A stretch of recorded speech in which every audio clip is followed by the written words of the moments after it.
Ang saya-saya. 2 days off ang aking day off ngayon. Kaya may pahinga ko ang aking katawang lupa. Yes. Kaligising ko lang. And medyo mag-organize ako ngayon. Sabi ko sa inyo, kahit anong organize ko dito sa bahay na ito, walang pagbabago.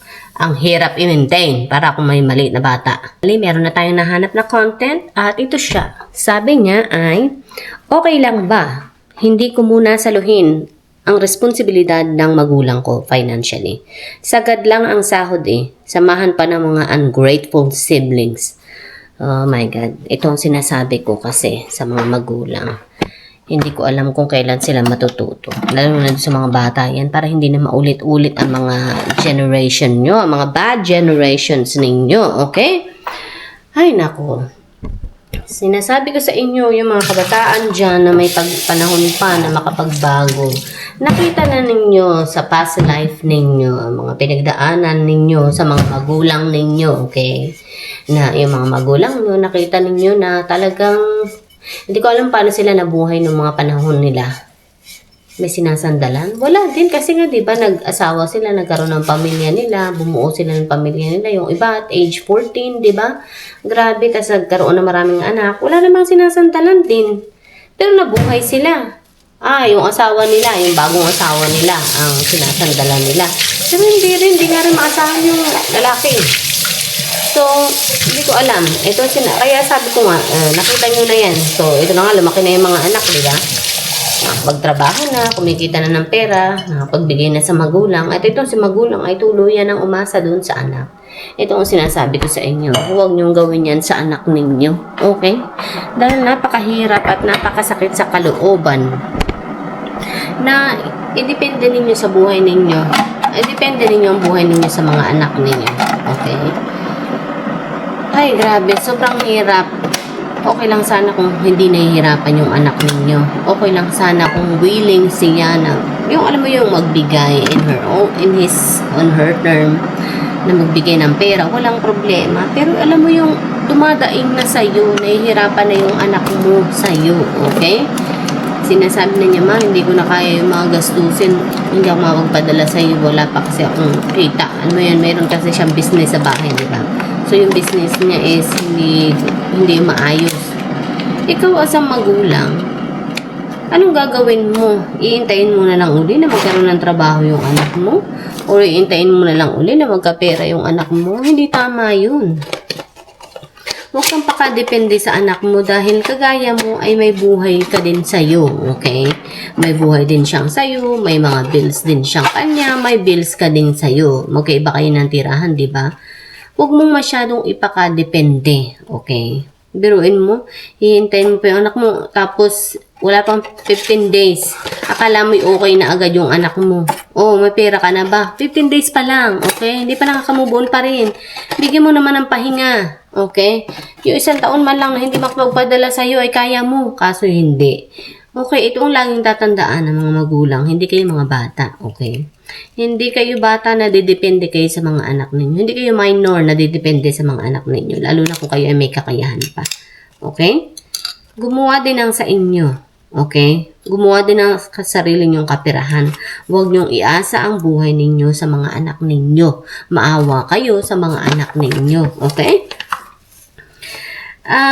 Kung mabuti kayong magulang, kung mapagmahal kayong magulang, tutulungan nyo rin ang mga sarili ninyo, okay? Tutulungan ninyo din ang mga anak ninyo sa pamamagitan ng pagtulong sa sarili ninyo, sa pagkita ng sarili ninyong pera, dahil yun ang tama at mabuting magulang.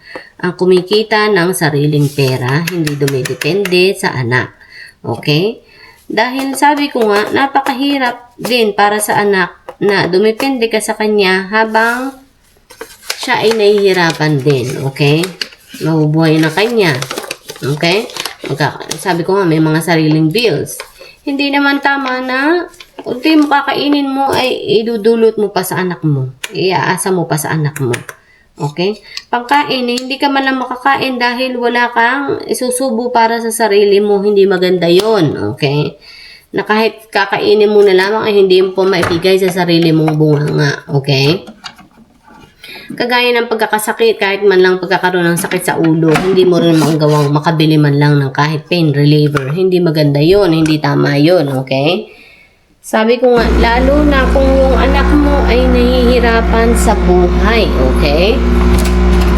Kaya mainam na tayong mga magulang kung tayo ay malakas pa, may kakayahan pa, bata pa naman, magkaroon din, kumita din ng sarili ding pera.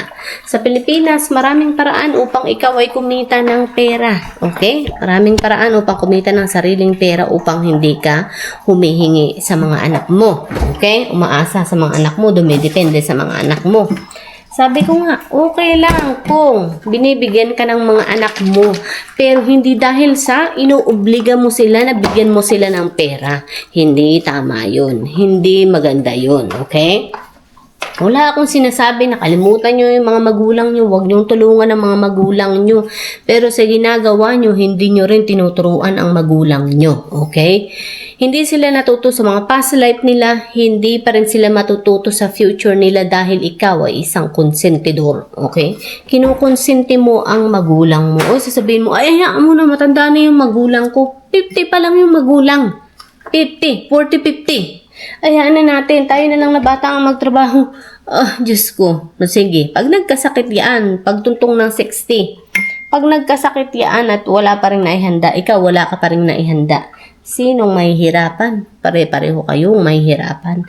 Dahil mahal ang magkasakit, lalo na sa Pilipinas, lalo na kung ang pagkakasakit mo ay talagang yung malaking bayarin, okay? Ay talagang sabi ko sa iyo, mahihirapan ka. Kaya hindi dapat na ikaw ay didepende sa anak mo. Okay? 100% didepende sa anak. Huwag mong gagawin yun. Dahil kung mahal mo ang anak mo at ang sarili mo, hindi mo ididepende ang kinabukasan mo sa iba. Kahit pa yan ay mga anak mo. Okay? Napakainam, sabi ko sa inyo, na kayo bilang mga magulang ay makapaghanda din ng para sa sarili nyo. Bakit? Napakasarap ng may sariling pera. Okay? Napakadali ng may sariling pera. Napakadali na ikaw sa sarili mo ay naihanda mo yun. Dahil kaya mong gawin pa rin lahat ng mga ginagawa mo nung kabataan mo. Okay? Makakapamuhay ka pa rin ng sayo. Magagawa mo pa rin lahat ng mga bagay na gusto mong gawin para sa sarili mo dahil ikaw ay may pera. Okay? Yung mga ginagawa mo nung kabataan mo, papacheck up mo yung sarili mo, pupunta ka ng doktor, mag-grocery shopping ka, magagawa mo pa rin yun. Okay? Pag ikaw ay may pera, lahat ng yun ay magagawa mo. Hindi mo yun kakailanganing iasa sa anak mo, idepende sa anak mo. Makakapamuhay ka ng sayo, alam mo yun, magkakaroon ka ng sarili mo pa rin buhay, bahay mo, yung tahanan mo, mamimaintain mo pa rin yung mga bayarin mo, yun, ganun ang sinasabi ko. Napakasarap ng feeling. Dahil sabi ko sa inyo, ganyan ang ginawa ko. I am 40 years old now. May isa akong anak, binata na ang anak ko, at ang anak ko ay binubuhay na din niya ang sarili niyang buhay. At sabi ko sa inyo, proud na proud ako at nagawa kong ihanda ang sarili ko. Dahil kung hindi ko rin alam kung paano ko susustentuhan ang sarili ko pa rin kung wala ng anak ko sa poder ko. At may pagmamalaki ko na sabi ko nga ay naihanda ko yung sarili ko. Kung ano yung mga kailangan ko sa buhay, kakailanganin ko sa buhay, naiibigay ko yun sa sarili ko. Okay? Hindi ko kakailanganin manghingi. Hindi ko kailangan i-text yung anak ko, message yung anak ko, nak, wala na akong makain. Wala na akong makakain. Bigyan mo ako ng pera. Hindi ako ganun. Hindi ako naging ganun sa anak ko. Yung anak, masakit ang ulo ko. Hindi ako makabili ng kahit man lamang yung sakit sa ulo. Pahingin mo ako ng pera? Hindi ako ganun sa anak ko. Tapos, sabihin, nak, wala man lang ako makain, hindi ako makabili ng pagkain dito kasi mga kapatid mo, hindi ako binibigyan ng pagkain. Imposible. Sila, hindi ka bigyan ng pagkain. Anong klaseng mga anak yun? Kasama mo sila sa buhay. 2 adult ang kasama niya sa buhay, mga lalaki pa man din. Diba? Ay, naku, yun ang hindi ko kayang gawin sa anak ko. Hindi ko kayang gawin sa anak ko na ultimo sariling maliit na bagay, hindi ko maidulot sa sarili ko. Diba? Kaya proud ako sa sarili ko, syempre. Dahil pag nagkakasakit ako, kagaya nga niyan, sabi ko, pag ako'y nagkakasakit, Mag-drive na lang ako, punta ako ng doktor. O, diba? Naipagamot ko yung sarili ko. Walang problema. Mag-drive lang ako, kunin ko yung kotse. Drive ako, bayaran ko yung sarili kong pagkakasakit. Ganun ang ginawa ko dahil ayokong iparana sa anak ko kung ano man yung naranasan ng ibang mga anak na nakakaranas ng ganun sa kanilang mga magulang. Okay? Dahil hindi tama yun. Tayo mga magulang, hindi tayo anak ng ating mga anak. Okay? Hindi dapat mabaliktad ang sitwasyon na nung kabataan mo ay tinulungan mo yung anak mo or binuhay mo yung anak mo, ay bubuhayin ka din niya. Hindi tama yun. Okay? Sabi ko nga, kung ito ay bukal sa kalooban niya, gusto niyang bigyan ka, walang problema. Pero, huwag obligahin ang anak. Kung ito ay matanda na, yung magulang mo at wala na talagang kakayahan para buhayin na ang magulang mo.